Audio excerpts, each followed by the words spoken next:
let ticho, ale já tě znám. Každý tvůj pohled v sobě mám.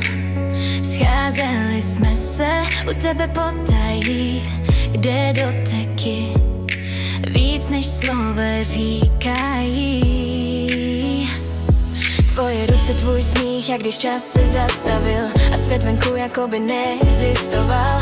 Byly chvíle, kdy jsme byli jen my dva a pak někdy si mizel do ticha. Někdy smích a někdy ticho v nás a stejně jsme se hledali zas a zas. Já pořád věřím, že jednou přijde den, kdy skončím v tvé náručí, jen všechno ticho konečně zmizí a mezi námi už nic nebude cizí. Já pořád doufám, i když to bolí víc, že jednou nebudeš chtít už nic víc.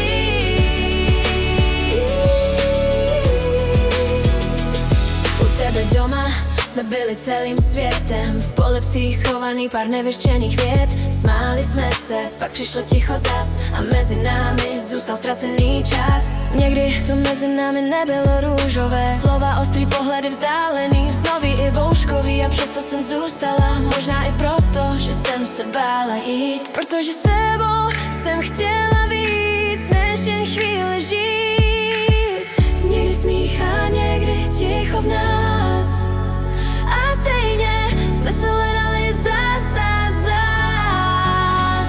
Já pořád věřím, že jednou přijde den, kdy skončím v tvé náručí, jen kdy všechno ticho konečně zmizí a mezi námi už nic nebude cizí. Já pořád doufám, i když to bolí víc, že jednou nebudeš chtít už nic víc.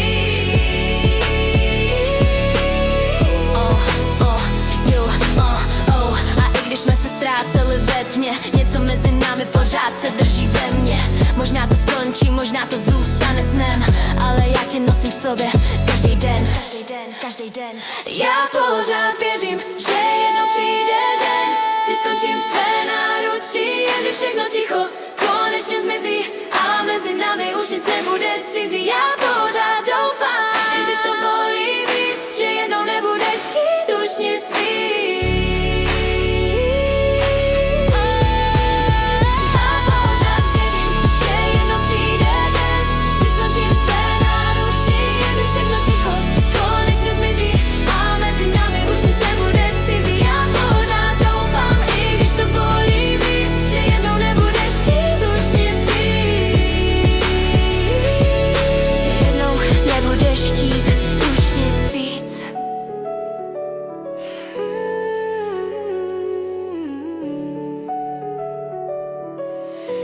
Že jednou nebudeš chtít už nic víc.